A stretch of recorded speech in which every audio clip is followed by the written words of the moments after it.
Today on Boleros, Rainer Maga joins the UP Fighting Maroons. Devin Fikes leaves UE. Gileian Kinesz joins the La Salle Green Archers, and Ateneo just keeps on recruiting. All that and more today.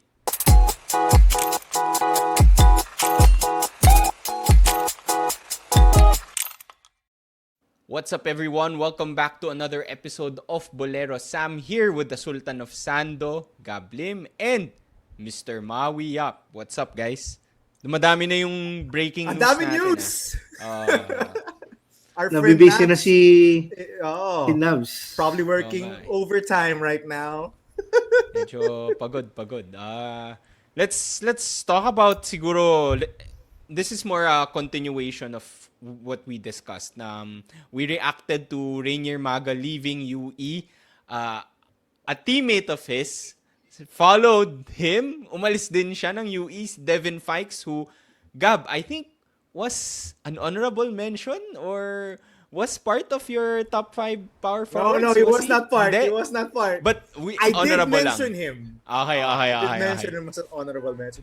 Walang Does that count? ligtas! Masyadong malakas yung aura. Walang ligtas. Tama ka, Maui. Kahit na banggit lang. Wala. Sorry, guys. Sorry, walang ligtas. So, siguro let's bundle that. Kasi, we heard Devin Fikes leaving UE. Hindi pa natin alam where he's going. According to the post by Nabs, he might go back to Canada, I think. Tapos, we also found out na si Rainer Maga, we talked about where he would end up going, ended up going to UP. So, Galing he's ng going to magic play for... mouth mo, Sammy. You spoke it came true. So, alam na natin yung track record Alam na natin sa pupunta. So, which one do you want to talk about, Gab? You want to do Rainer Maga first? Yeah, let's do Rainer Maga first. I mean, we discussed this already in their past episode. And I think Maui has a lot of thoughts on this. I know he does. Sammy, I know you do also.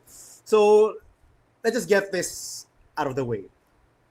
For Rainer Maga, good for him. You know, he got the bag. I mean, you can read between the lines of his statement na he did not want to leave UE. It was a family decision. My heart, he wants to stay in UP, but my mind, he wants to go. Come on, it's obvious. You probably offered him a part of the package that they were gonna give Francis Lopez for season 88. And if you're Rainer Maga, it's hard to say no. Diba? I don't blame him for choosing to play for the UP Fighting Maroons because diba, if they're gonna give that much benefits and money, to go play for UP. That's the UAAP that we live in now. That's the UAAP that we watch. Diba? It's all about the highest bidder. Whoever can bid the highest for the players gonna get the players. So kudos to Rainer Maga. He played well in his one season in UE, caught the eye of Bo Perasol and UP management and got the bag. So kudos to him. For UP, we talked about this. This obviously addresses a need for season 89 because a ton of their guards are leaving after season 88. So a lot of rotation minutes, touches, opportunities are opening up in the UP backcourt. And Rainer Maga fulfills the need. So happy for the UP faithful. They're getting immediately a guy who's ready to get minutes, who's proven that he's ready to play and capable of playing big minutes and putting up numbers in the UAAP. He's a proven commodity already. I feel like we've said this multiple times regarding UP recruits. I think you can guess why we said that. But yeah, great job for UP.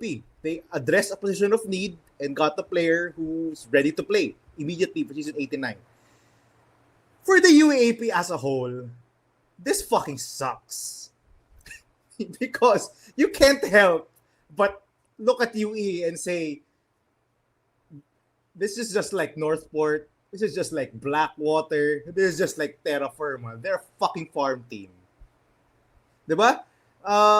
How many of their star players just moved to other teams?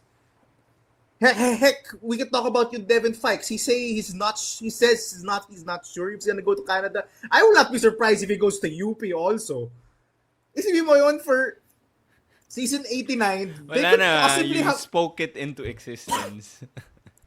for season 89. They could possibly have a lineup of Gary Stevens, Devin Fikes, Rainer Maga, and Rainer Maga all on the court. That's 4 UE Red Warriors on the court for the UP Fighting Maroons. That could possibly happen. And that sucks for the league. But when you have one team, one school, just being drained of talent year after year after year, and that talent going to just the top teams, it smells of the PBA. And I hate the PBA. Diba? It sucks. It really sucks. Now, uunahan ko na because I know we're gonna get some comments like this from certain people. Would you have said the same thing if you went to Ateneo? Yes, I would have said the same thing because it still sucks for UE. It still sucks for the UAAP that the UE is just being treated like a farm team. Ateneo does not need guards. If Rainer Maga went to Ateneo, I would still complain. Like, what do you need Rainer Maga for? You have so many guards. Ateneo, maraming guards. Yeah. No, diba? I would still be saying the same damn thing. So, I don't know, man. It just sucks for the UAAP that UE is like this. That UE just keeps on being drained of talent season after season. I thought season 18 was gonna be different. I thought they would at least retain their core guys, and now 2 of their main rotation players are gone in Devin Fikes and That's a good point. Rainer Maga. Kay Devin Fikes, I was actually kind of smelling this because in their Asia Basket games, he wasn't starting. I thought it was fishy that he wasn't starting. The fact that he started near all of the games last season, played 30 plus minutes in majority of their games, and now in the preseason he's not starting, it smelled fishy to me. So apparently, probably was not in favor with Chris Gavina, and I don't know. I don't know what's happening inside UE. It's not a good start to Chris Gavina's turn as the UE coach. It sucks that he's again kind of starting from scratch. So it sucks. Maui. Yeah. Sabi nga nila, diba, lightning strikes at 3. So, hindi naman sana sumunod na si si Fikes to UP. But I have to agree with Gab with most of the statements, diba? I could argue, but I wouldn't kasi if Maga transfers to any other school, I think he would have had 1 playing year.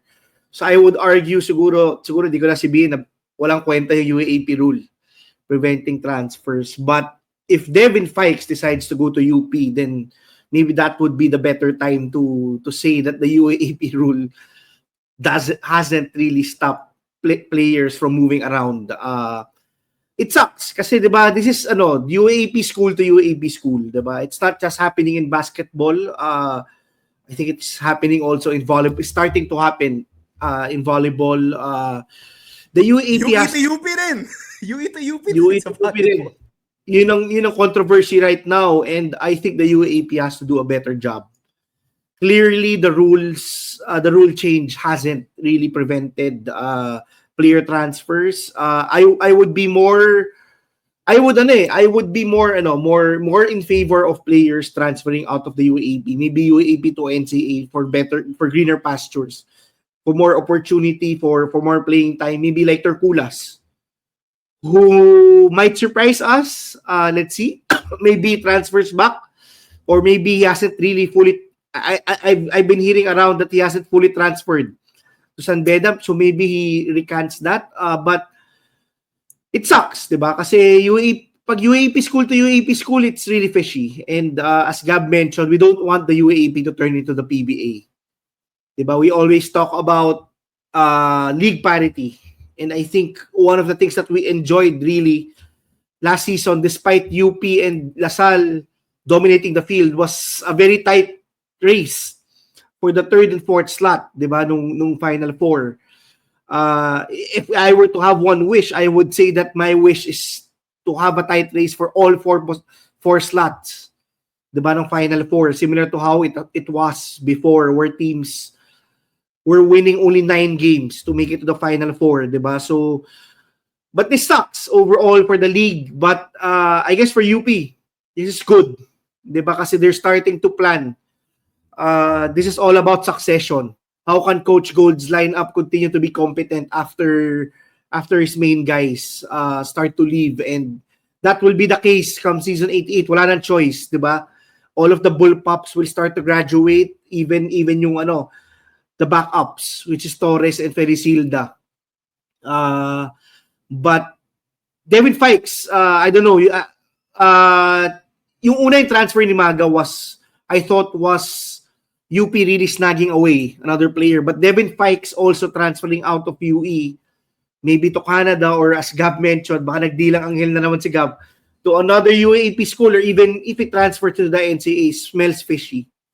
Diba? It's not a good start for Chris Gavina. Some of these players, especially si Maga, were players he called out as players to watch out for UE come season 88, diba? So, I don't know. Maybe if si Momoe suddenly decides to transfer, then that would really be a very big blow to UE's chances come next season. If si John Abate also, I don't know if another player, kasi right now it's two main players, two rotational guys. It may be 2 or 3 more players decide to transfer out of UE, then there's something fishy happening inside. I would like to say that UE should trust the process, but it's pretty hard. Diba? Kasi it's not the same situation as si Coach Topex with La Salle before, diba? You're losing guys who could be your future. Diba? In UE, not like with Coach Topex, you had some centerpieces, diba, to build up from. So it's the second round happening all over again for UE. What a nightmare of season so far it has been. Similar to season 87, very high that they decided to finally move on and try a new coach. And then it's going down. Diba? When players start to leave. So let's see. Let's see if other recruits are gonna join UE. As we mentioned before, I think si Kabagnot is an assistant coach, and some other UE players are assistant coaches now. So maybe they can surprise, but it hasn't really looked pretty. I'm not pretty optimistic of what's happening in UE right now. Sam?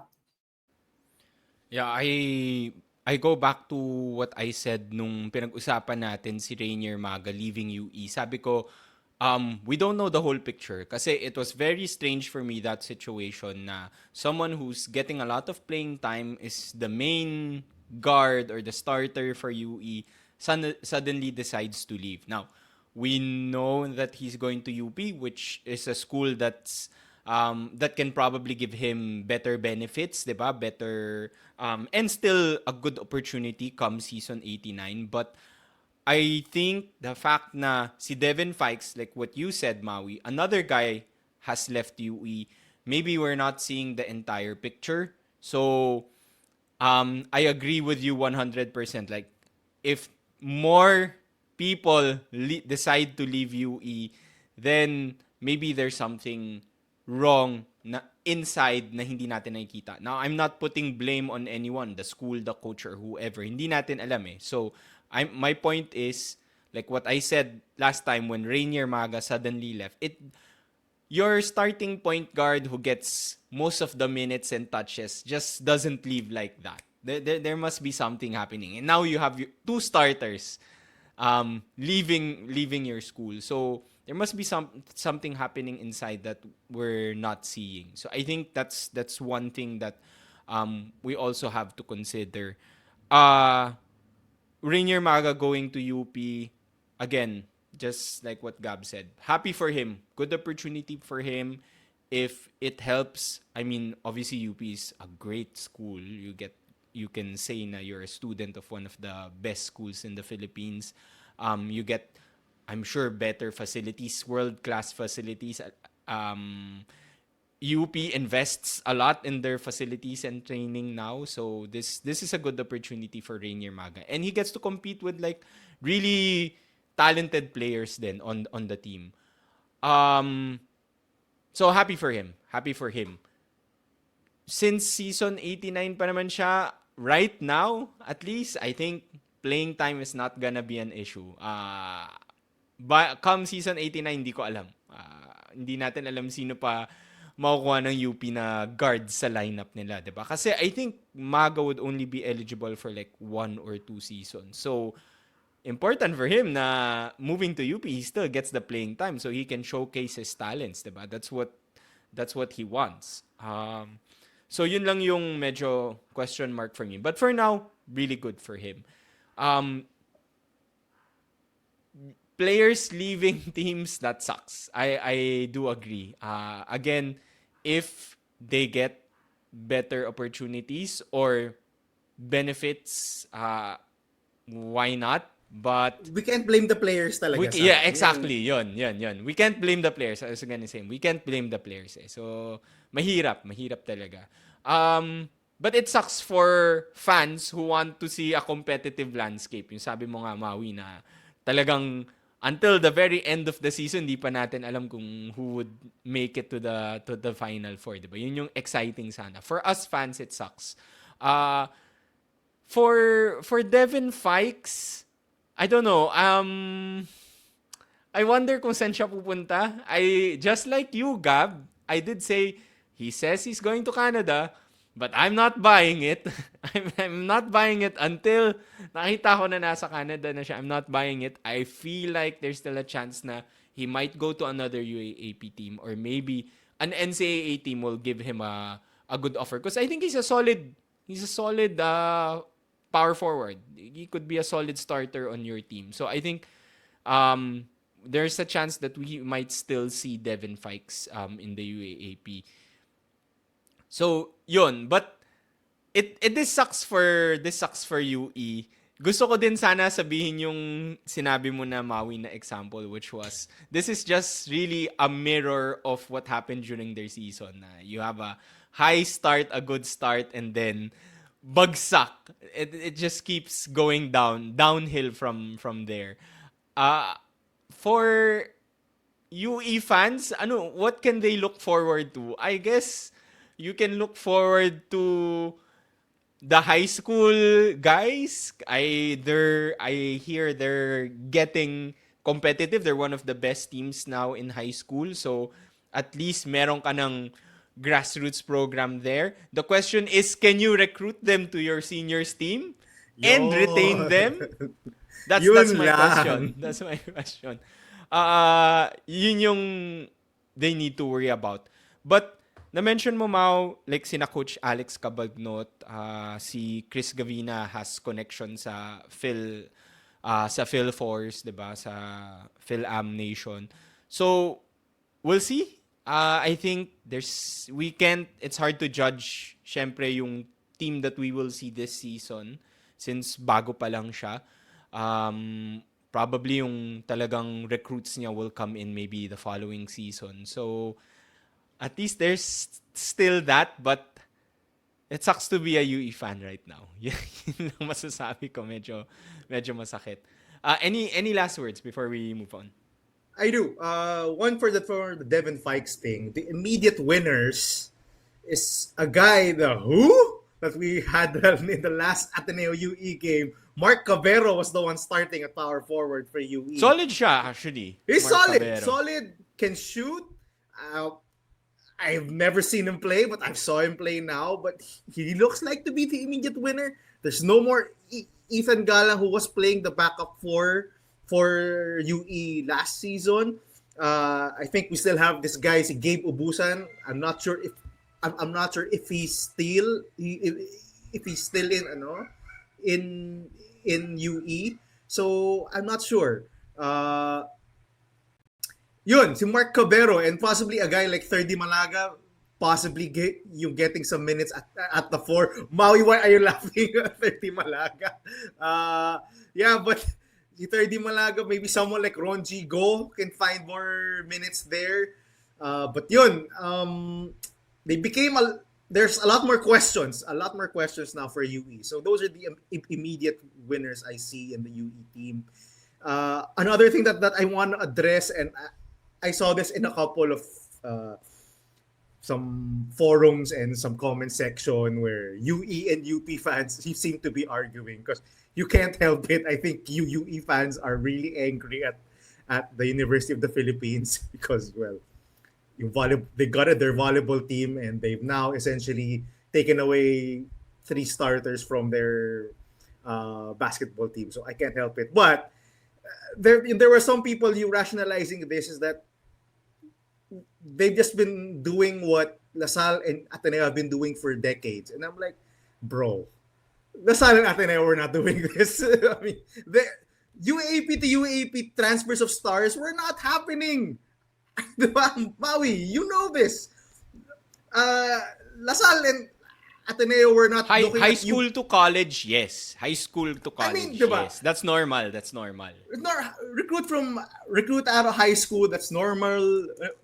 Recruitment. Recruit from outside the UAAP, I think that's normal recruitment, diba? You want to get more talent in the league. This just never happened. La Salle and Ateneo did not look at UE and say, tara, yung kunin natin si Paul Lee. Diba? No one was recruiting Paul Lee from UE. They were still, diba? When FEU was at their might of their championship runs, no one was looking at FEU. Tara, yung kunin natin si Mike Talomia, kunin natin si Pogoy, si Belo, yung kunin natin yan sa team natin. This was not happening at all. It's a recent trend. This is why the UAAP made the stupid rule in the first place. Because diba? it was starting to become more prevalent. Yeah, it was starting to become a problem. And for those who say it's not a problem for the UAAP itself recognizes it as a problem because they made the damn rule. That's the reason they made it. Just look at the timelines. Look at how they address this. Just look at the words of Rebo Sagisag. Siya mismo nagsabi, di ba? Na this is the reason why we're doing the rule. They recognize it's a problem. And it's still not addressing it. So, I'm sick and tired of people just rationalizing this by saying, yung matagal na nangyayari to. Hindi matagal na nangyayari to. Siguro the clearest example in the past was probably when si Jordan Bartlett or Tyrus Hill yung transfer to La Salle. Oh, yeah.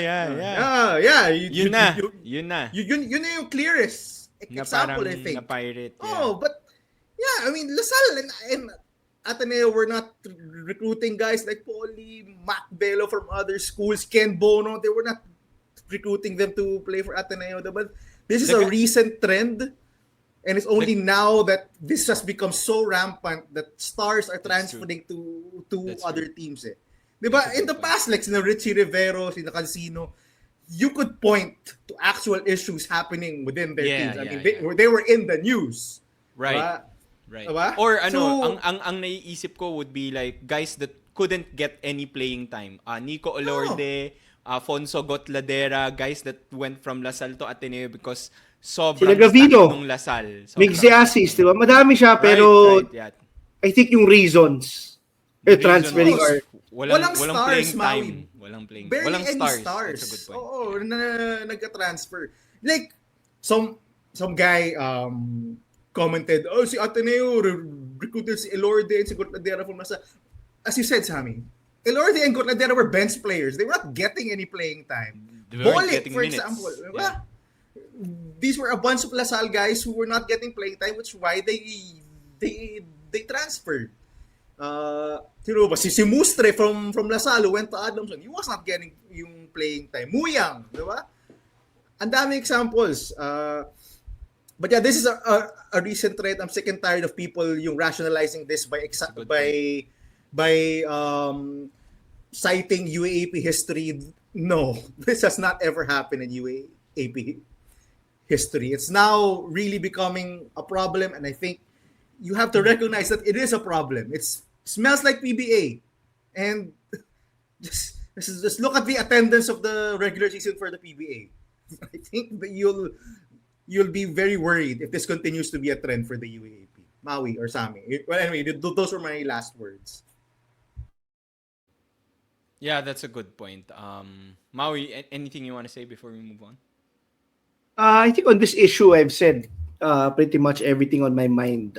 But I have to say lang, I completely agree with Gab. I think yung last statement ko is we don't want the UAAP to become the PBA. Diba? Sayang. Kasi the popularity right now is rising for both volleyball and basketball. I think it's probably one of the highest it's been, 'di ba? Even kahit yung peak ng Ateneo La Salle, 'di ba? Kasi iba yung I'm happy that UST kahit papaano nakalusot na. 'Di ba? They have major backing. The crowd is now going back. I don't know teams like UE and FEU who were top tier teams when I started watching the UAP. Can they recover from this? Or maybe there's either they get a backer or the UAP has to do a better job. Okay. Moving on. La Salle, the Green Archers get another star guard.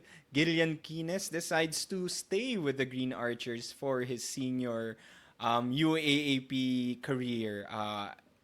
Maui, what are your thoughts on La Salle getting another star point guard from their high school ranks? I know the hype, 'di ba? 'Di ba? Kasi he played for Coach Renren and they did pretty well nung tournament. But Top 5 ata siya di ba? NBTC. yeah, he's a highly ranked player. His team did pretty well. They reached the finals. But I don't know, man, 'di ba? We just saw some guards from La Salle transfer out and then you're transferring in. Do you think that the playing time do you think those guys transferred out for a reason, 'di ba? They have Baklaan, they have Cortez, and a ton of veteran guards, 'di ba? I don't know how this guy will get playing time in the next 2 years. So maybe it's in his plan. Maybe si Coach Renren has plans for him. Maybe Coach Renren has laid out the plans for him to learn from these two guys. 'Di ba? Kasi that's something that you won't be able to get, 'di ba, when you play for another team. You don't get to get playing time, but you get to match up with them 24/7 for the next 2 years. 'Di ba? But I don't know. Maybe it surprises us, but just as another top recruit who decided to another top guard, 'di ba, who just decided to leave La Salle, and what happened? 'Di ba? So I don't know if actually not just one, 'di ba? You can argue si Mura Alao is another. So more than one top guard transferring out of La Salle because the playing time doesn't look good. 'Di ba? I think si Cortez has 2 or 3 playing years, si Baklaan has 2 more. So are you willing to ride the bench for the next 2 seasons, 'di ba? For the right to be able to match up with them in practice and for the right to get maybe yung training staff ng La Salle.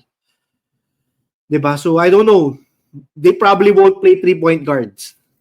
Three small guards at the same time, 'di ba?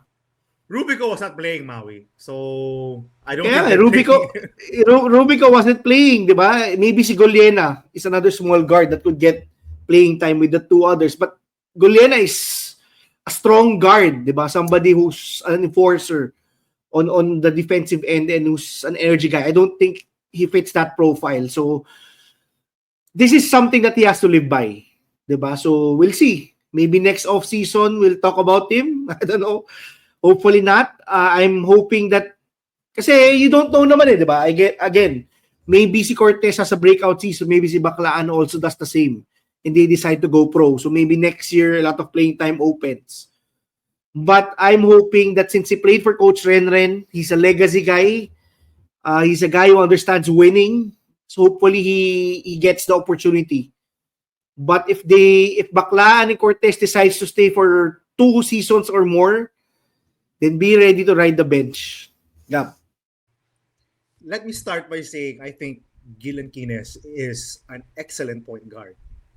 I love this game in the NCAA for La Salle Green Hills.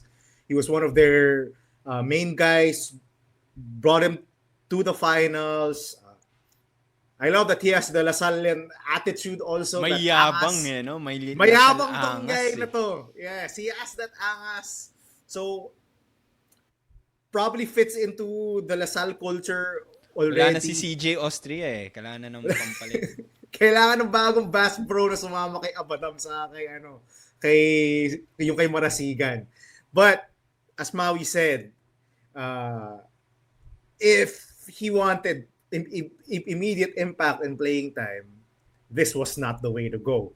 I mean, just had to look at that Ateneo La Salle game in Asia Basket and see that the guard rotation is sort of locked up. There's Cortez and Baclaan and a mixture of Abadam, Makalalag, Goliena, Dungo backing them up. There is no playing time to be had in season 88 at the guard rotation for La Salle. Maybe like what, 1 to 3 minutes, the same type of playing time that Rubico was getting last season. There is no playing time available for season 88. Season 89, maybe, as Maui said, baka wala ng yung Cortez and Baclan. I think si Goliena and Maclalag are nearing graduation already. So, maybe by then. But realistically, season 90, ang when the rotation starts to open up and minutes become available. But who knows who La Salle will recruit when and knowing La Salle, they will probably recruit more. Diba? I don't know. I'm looking at Konov and what I said when Konov left, the importance of choosing where you play and looking at it basketball wise. Yes, the benefits, the money is great, but look at it at your career wise, basketball wise. For now, this does not look like a smart move because right off the bat, he's playing no minutes. Not to mention, there are still other guards who are not getting minutes on La Salle. I think his senior in high school, Ethan Alian, has not been getting minutes. He's another guy who's there on the La Salle bench. Justin Buenaventura, who they recruited from the United States, did not even make the team last season. He's still there. He's a guard, he's a point guard as well. Santi Romero is still playing in Team B. Who knows if he'll make the lineup? He's a guard as well. I don't know. It does not look good for Gileian Kinesz, but I do like the talent. I think he played in the quarterfinals for La Salle in Asia Basket. He looked really good. Looked calm, composed. Had more offensive upside, in my opinion, than Ethan Alian. But then again, there were some guys yung sitting out in that game. And it was the preseason. Rubik was playing minutes in the preseason last season, and he didn't get much in season 87. So, I don't know. Immediately, this does not look like a good mood for me for Gileian Kinesz. He would have been better served in playing for another NCAA or UAAP school where guard minutes are available. If his objective was to play immediately. If his objective was to play when he is in third year and fourth year in college, then go ahead. La Salle is kind of a smart choice. But again, you never know who La Salle is getting in the future. Just ask Rubico. Konov. Just ask Rubico. Just ask Konov. Diba? Uy, I'm going La Salle. There are minutes behind KQ. Oops, Mason Amos is coming. Whoops. Sammy. Yeah, good point. I think yun yung main thing doon is if that's his main objective, di ba? Is to play immediately ngayong rookie season niya. Obviously, it's not. That's why he decided to play to join La Salle. And also, I think it's hard to not consider then yung dream school niya. He was from La Salle. This is his dream college. Probably watches a lot of like the La Salle games, cheers for them. So this is a dream come true for him, and I'm happy for him. I to be honest, I didn't get to watch yung NCAA finals, but I saw some highlights. Very pesky guy, maangas. So when nung nakita ko siya, Lasalista to, bagay ito sa La Salle. Would be perfect. He's clutch too. So would like and medyo basically carried his team. I think to the finals, diba? Would like to see him play sana. But as you guys mentioned, I don't think that's going to happen this season or maybe even next season.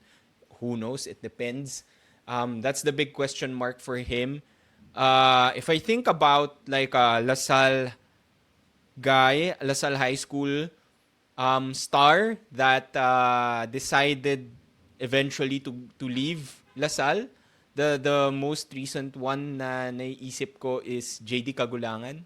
Came from La Salle High School, joined La Salle, did not get the playing time that he expected, and decided to leave and join UP, and He's obviously in the KBL now, UAAP champion also, two-time UAAP champion. So, for Gileian Kinesz, I do understand why you decided to join La Salle. This is your dream. Pero if anytime soon you realize na you want playing time, you want to show everyone how good you are, it doesn't hurt if you move, diba? I'm just saying, like, JD did it, it worked out in the end. But I don't mind him trying this out because ito yung dream niya eh. Something interesting lang then for me to think about. Ang rumors are like kahit sa spin, I think si LeBron James daip considering one of the main contenders for him is La Salle. So I saw there's very strong rivalry between La Salle and Perpetual during the finals. They hated each kasama other. sila. They might be teammates. They might be teammates. I hope that won't be awkward because grabe, they really hated each other. If you saw the highlights, like there was rivalry between these two teams. So that would be interesting for me. If if LeBron James decides to join La Salle. Yeah, that's it for me on this one. One last bit of news for our Ateneo Blue Eagles. We do have a bunch of recruits. I think dalawang one and done that will be eligible for this coming season, tama ba? And then one that will be eligible for 2 seasons starting season 89. So Logan Baltazar, 6'6" Logan Baltazar will be eligible for 2 seasons starting season 89 pa. But the two one and dones will be 6' Jaden Lazo and 6'5" Dom Escobar. So, Gab, what are your thoughts on this set of recruits? Are you happy na they finally recruited someone above 6'4"? That's one. Kasi there's always like below 6'4", 6'3", ganyan. So are you happy they finally recruited someone below 6'4"? And also, like, is Ateneo now over recruiting? That's also a question for you. Oh yes, they fucking are. They are they are over recruiting. Diba? You people tell us all of them, you do not call out yung Ateneo for doing the same thing. Oh, we do. Just look at our past episodes. We have called them out multiple times, and I'm gonna call him out today. What the hell do you need more wings and guards for? You already have a set rotation at wing and guard. Diba? Just look at their preseason games. They're locked in at point guard. Sa shooting guard nga, they're still waiting for LeBron Nieto to come back. They have a ton of guards. Yeah. On the wings, they have Tuano, they have Bongo, they have Matt De Luna, and daming wings. They still have guys like si Marcus Nicolas who's not even playing yet. And now you're recruiting 2 one and dones. Who's the 6'5" guy? I think it was Escobar or si Lazo. I think it was Lazo. Escobar is the si Escobar. Maybe he can play a little bit of power forward. Now, Ateneo does lack size behind guys like Kimani Ladi and Divine Adili. So, I see the potential there. That makes sense, yeah. That makes more sense because they do have problems keeping up with size. You know, very shallow ang front court ng Ateneo.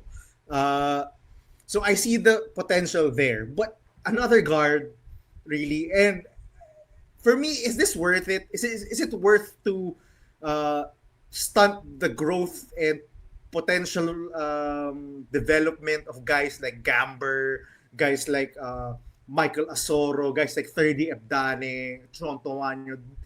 These guys are on the rise. Right now in the preseason, we're seeing their games grow. And yet, we're inserting a one-and-done guy for season 88. And I assume he's going to play since he's a one-and-done. He's going to make the lineup. But, you know, with Coach Tabby, nothing's really assured. But, yeah, this does not make sense. Recruiting more perimeter guys. I think the perimeter rotation right now looks good. It looks set. I don't understand why we're recruiting more perimeter guys. If it was a big, I would understand because we're very shallow there. But guards and wings, I don't get it. The other guy, see Baltazar, the most interesting thing for me is that he was recruited, as said in the article by All Star Magazine, he was recruited by Coach Tab Baldwin for season 89. So, inferring, if Coach Tab recruited someone for season 89, is he staying for season 89? I mean, he wouldn't have recruited for season 89 if he was May coaching. wink-wink ba dun? Oh, is that there has been no news about this, that Coach Tab is extending beyond season 88? So, you can kind of make some educated guesses based on what's happening. And the fact that he recruited someone for season 89 and beyond is maybe a good sign for the Ateneo program. Again, I've said this in the past, losing Coach Tab is a loss. A loss, and it would hurt the Ateneo program. No matter if you won a championship or season 88 or not. He is the best coach. He is just the best coach. Baka Logan Baltasar just wants to be trained by Coach Tab. So, sa season 88, nagre-red shirt siya. Pero he's training under Coach Tab. Kahit hindi na si Coach Tab yung coach sa following season. Ganun siya ka, I don't know. That's gonna be weird, though. You were recruited by the guy, and then come the season you're gonna play, you're not playing for the guy anymore. You're playing for a different guy. So who knows if that same coach will have the same idea of you or saw the same potential in you. Diba? It's very difficult. Just ask Devin Fikes. I think you could low-key see that there was some disconnect there between him and Coach Chris Gavina and on why he left and why he wasn't playing starters minutes in the preseason. So, yun lang, that's one of the positive things yung I could get out of this. But again, lineup-wise and roster construction-wise, this does not make sense. Maui. Tama. 'Di ba? Kasi we have to call it as it is. 'Di ba? It's weird that kasi in our next episode we'll talk about I will definitely talk about Ateneo, but it's weird kasi 'di ba we're seeing the other players start to really mesh and get playing time and really do some damage on the court, 'di ba? Just ask players like Kyle Gamber, and I really like si Terdy Abdane, is somebody that we've liked the past 2 off seasons. So I don't know, baka pantakot lang ni Coach Tab din to na kailangan tuloy-tuloy tayong kumabig this off season. Maybe this is a scare tactic. I don't know if this is a package deal kasi these two guys are teammates. I think they were recruited as a bundle. So let's see where it goes, but at the end of the day, much like si Ladi, we didn't have a lot to say about Kimani Ladi nung start. Ang dami kasing Phil-Am recruits di ba? So it's a wait and see. Until we see them play in a league, in a summer league at the very least, in Pinoy Liga or even in Phil-Oil, we cannot judge what these guys bring to the table. Diba? Kasi at the end of the day, what they contribute on the court, we will be able to assess better. Diba? We can watch all the highlights of Division 2 players. We can watch all the clips that they have. Diba? But at the end of the day, we need to see them with the right competition, which is teams from the UAAP or the NCAA at the very least. So let's see where it goes. But I think Ateneo is really over-recruiting players in preparation of some players potentially leaving early also. Natuto na ang Ateneo, I think, from the past. And but it's I think the thing that really bothers me is we're not recruiting players that we need. Diba? As Gab mentioned, we have certain positional needs and announcements on big men, on tall power forwards are what we need right now. Not another guard, not another wing player, because we have a lot of competent guards and wings. We've had that for the past 2 seasons, diba? I think it all boils down to having a decent maybe backup to Ladi and Divine Adili. Or maybe even an announcement that Divine Adili is officially part of Ateneo. Diba? I think that's something that I'm looking forward to more than hearing other guards or wings committing to Ateneo at the moment. Sam?